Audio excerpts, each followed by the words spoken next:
और कल कथा के पहले ही घड़ी में कृष्ण जन्म का कार्यक्रम कर संपन्न करेंगे। आज कृष्ण जन्म की ओर चले जाएंगे।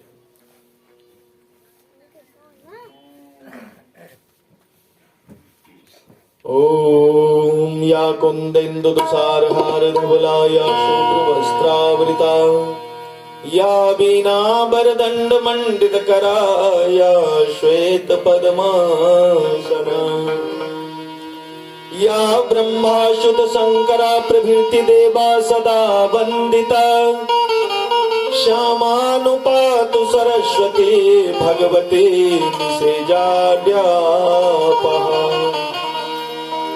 ओम ब्रह्मानंदं परमसुखदं केवलं ज्ञानमूर्तिं द्वन्द्वातीतं गगन सदृशं तत्त्वमस्यादिलक्ष्यम् एकमनित्यं विमलमचलं सर्वधी साक्षिभूतं भावातीतं त्रिगुणरहितं सद्गुरुं तं नमामि। अखंडानंद बोधाय शिष्य संतापहारिणे सच्चिदानंद रूपाय श्री गुरुवे नमः। अखंड मंडलाकारं व्याप्तं येन चराचरं तत्पदं दर्शितं येन तस्मै श्री गुरुवे नमः। मातृवत् लालयत्री च पितृवत् मार्गदर्शिका नमोस्तु गुरु सत्ताये श्रद्धा प्रज्ञायुता चया। ओम भूर्भुवस्सुः तत्सवितुर्वरेण्यं भर्गो देवस्य धीमहि धियो यो नः प्रचोदयात्। बोलिए गायत्री माता की जय। व्यासाय विष्णु रूपाय व्यास रूपाय विष्णवे नमो वै ब्रह्मनिधये वसिष्ठाय नमो नमः।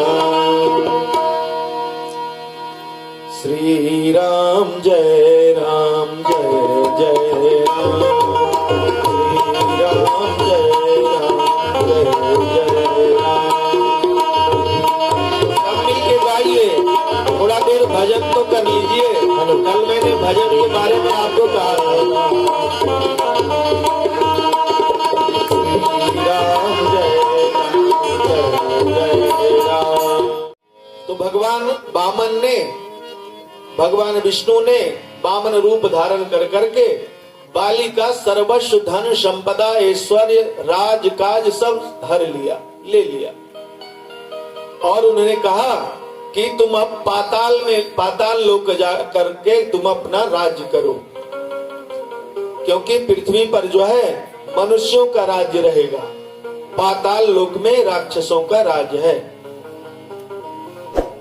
महिषासुर मधुकैटभ आदि भी जो भी थे सबको पाताल लोक में भगवान ने पहुंचाया।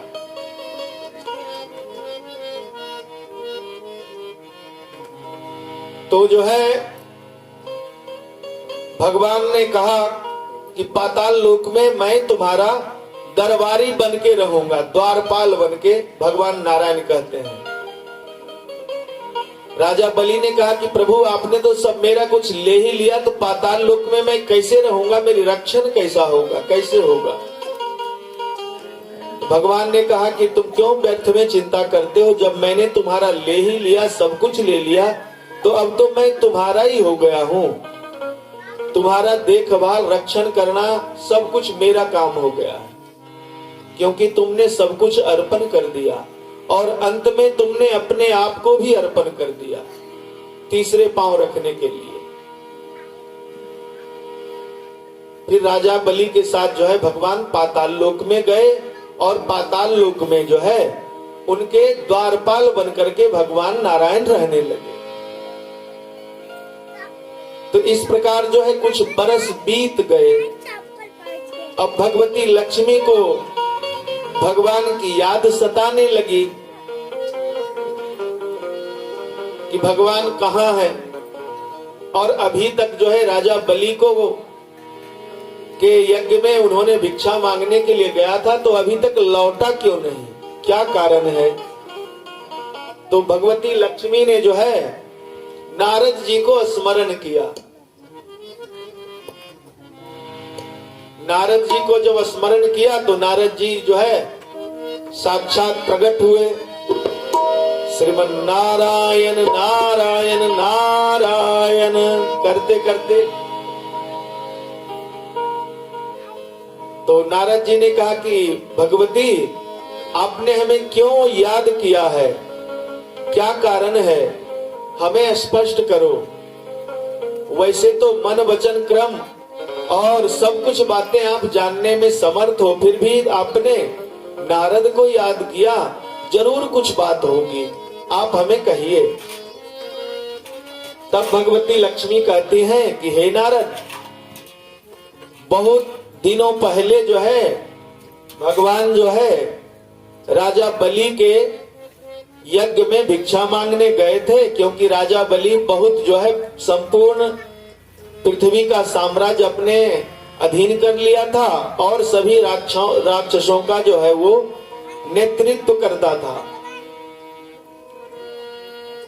तो इसलिए जो है उसको गए थे, उसके यहाँ भिक्षा मांगने। तो अभी तक लौट के नहीं आए हैं, तुम ही बताओ वो कहाँ है। नारद जी से इसलिए भी पूछा कि नारद जी तीनों लोकों में भ्रमण ही करते रहते हैं, उनको ऐसा आशीर्वाद दिया गया है कि आप एक जगह नहीं ठहर सकते। सुखदेव जी ऐसा राजा परीक्षित से कहते हैं कि परीक्षित, ऐसा भगवती लक्ष्मी ने नारद जी से कहा। तब नारद जी कहते हैं कि हे माता, मैंने देखा है भगवान नारायण जो है राजा बलि के यज्ञ में भिक्षा लेकर करके राजा बलि के साथ ही पाताल लोक में उसके द्वारपाल बने हैं। अब भगवान को लगता है कि अगर इसको अकेला छोड़ दूं तो मेरा भक्त का कोई अहित न कर दे, इसलिए मैं इसके पास उसी को मिलने जाने दूंगा जिसको मैं हर तरह से परख लूंगा कि ये मेरे राजा बलि जो है मेरे भक्त का कोई अहित न कर दे। इसलिए उसके द्वारपाल बन करके खड़े हैं। तो भगवती नारद जी से कहती हैं कि नारद, कोई ऐसा उपाय तो बताओ कि मैं अपने प्रिय स्वामी नारायण को लेकर के आ जाऊं। तो नारद जी कहते हैं कि हे माता, ऐसा तो संभव है, लेकिन आपको उसके लिए कुछ कष्ट उठाना पड़ेगा। आप तो महालक्ष्मी हो और महालक्ष्मी रूप में उनको लाना ये तो बड़ा कठिन होगा। आपको जो है ये रूप श्रृंगार थोड़ा कम करना होगा और राजा बलि के यहाँ आपको जाना पड़ेगा, उसको मांगने के लिए, अपने स्वामी को मांगने के लिए। जो आप जो हैं राजा बलि के वंशज में बहुत सारे राजाओं ने जन्म लिया है, तो दूर की रिश्तेदार की बहन बन करके आप उसके यहाँ चले जाओ। 1-2 महीना रहना, आतिथ्य सत्कार आदि से मेहमान बन करके, और उसके बाद जो है मैं एक तिथि बताता हूँ, श्रावण महीने की पूर्णिमा की तारीख आएगी, उस दिन रक्षा बंधन होगा। तो रक्षा बंधन राजा बलि को रक्षा सूत्र बांधना, और राजा जब कहे राजा बलि कि तुमको क्या चाहिए, तुम अपने मन की जो बात है वो कहो, मैं वही तुम्हें दूंगा। तब तुम नारायण को उनसे मांग लेना। फिर महालक्ष्मी ने जो है अपना स्वर्ण आभूषण थोड़ा कम करी और जो है राजा बलि के यहाँ दूर की बहन बन करके चली आई। कुछ महीने रहने के बाद जो है आतिथ्य सत्कार आदि संपन्न हुए। फिर श्रावण मास की पूर्णिमा तिथि आई। पूर्णिमा तिथि में जो है महालक्ष्मी ने राजा बलि को रक्षा सूत्र बांधी और तब जो है राजा बलि बहुत प्रसन्न हुआ। और प्रसन्न होने पर उसने कहा कि हे बहन, तुम तो हमारी दूर की रिश्ते में बहन लगती हो, फिर भी तो हो तो तुम हमारी बहन ही। तुम्हारी जो कुछ ऐसी इच्छा हो, अनुपम वस्तु तुम मांग सकती हो, जो तुम्हारे मन के लायक हो। मैं प्रसन्न हूं और आज रक्षाबंधन का दिन है, तो बहनों को देने का आज दिन है। पारितोषिक में तो आज मैं तुम्हें वो दूंगा। तुम ऐसी कोई दुर्लभ हुई मस्त वस्तु मांग सकती हो। तब महालक्ष्मी ने कहा कि हे राजा बलि, तुम्हारे द्वारपाल भगवान विष्णु बने पड़े हैं, वो हमारे पति हैं, मैं महालक्ष्मी हूँ। अब तुम जो है उनको मेरे साथ वैकुंठ लोक को भेज दो। राजा बलि ने कहा कि कोई बड़ी बात नहीं है, अब मैंने तो तुम्हें पहले ही संकल्प कर चुका था कि ये जो तुम्हारी अभिलषित वस्तु है वो मांग सकती हो, वरदान। तो बड़े ही उदारता पूर्वक, बहुत ही शालीनता से, सम्मान के साथ जो है भगवान विष्णु को भगवान लक्ष्मी के साथ जो है वैकुंठ लोक को राजा बलि ने भेज दिया। तो कह रहे हैं, कहने का तात्पर्य है कि अगर आप भगवान के होते हैं तो लक्ष्मी भी आपके यहाँ रहने के लिए आ जाती है। तो जो भगवान का हो गया, जो भगवान के श्री चरणों में आया, भगवान का भजन करने लगा, वो गरीब कैसे रह सकता है। दुर्वासा ऋषि ने इंद्र को वो माला दी और इंद्र ने वो माला जो है फूलों का हार अपने हाथी के मस्तक पर फेंक दिया और हाथी ने अपने सूंड से उतार करके मस्तक से पैरों से कुचल करके आगे बढ़ गया। दुर्वासा मुनि को बहुत गुस्सा आया और गुस्सा में उन्होंने कह दिया कि हे इंद्र, तुम अपने जो है ऐश्वर्य के मद में मदमस्त हाथी पर बैठ कर करके और तुम ऋषि मुनियों की इस प्रकार से आशीर्वाद का अवहेलना करते हो। तुम जाओ, तुम पद से च्युत हो जाओ, उतर जाओ, तुम्हारा इंद्र पद चला जाए, ऐसा कह दिए। और उसी दिन जो है इंद्रासन में सभा हुई स्वर्गलोक में और बृहस्पति जी आए और बृहस्पति जी का गुरु का जो है उन्होंने इंद्र ने सम्मान नहीं किया।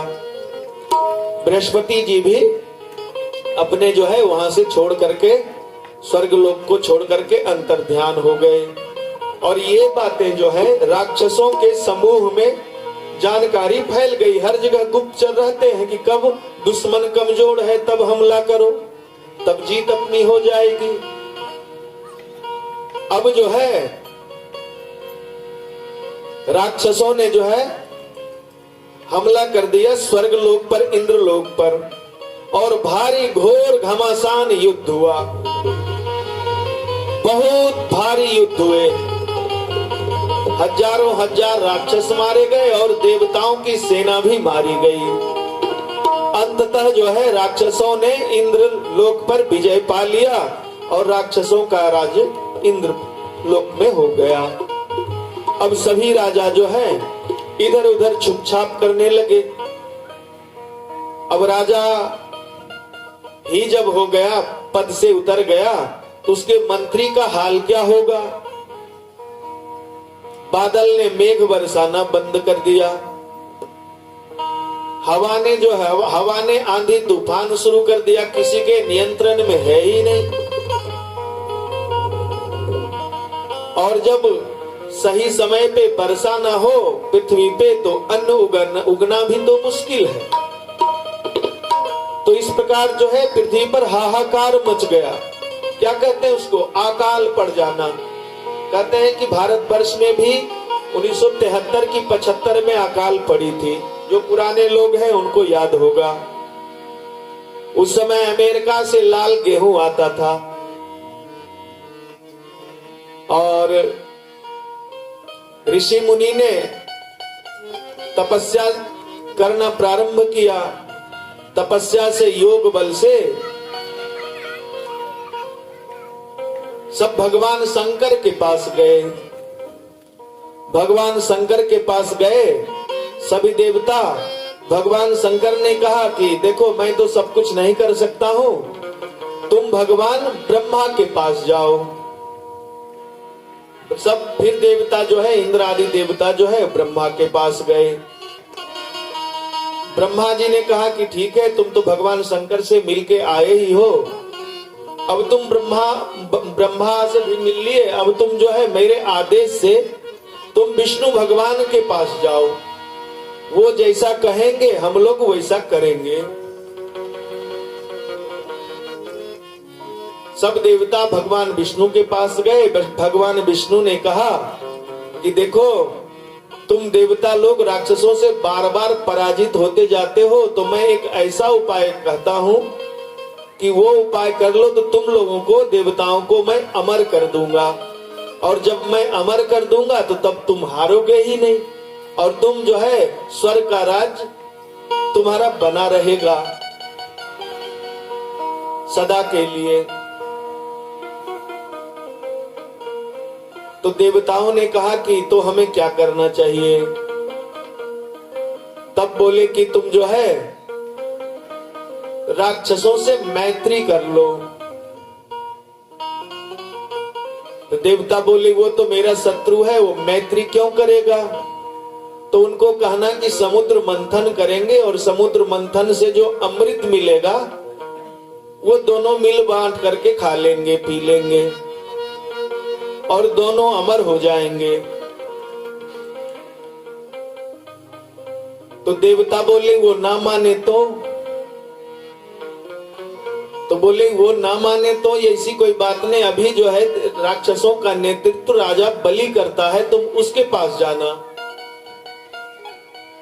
और शुक्राचार्य और तुम अपने गुरु बृहस्पति को लो। बृहस्पति जी शुक्राचार्य से मंत्रणा करेंगे, और शुक्राचार्य को आगे करके राजा बलि से ये बात करेंगे शुक्राचार्य। और शुक्राचार्य अति बुद्धिमान पुरुष हैं, गुरु हैं।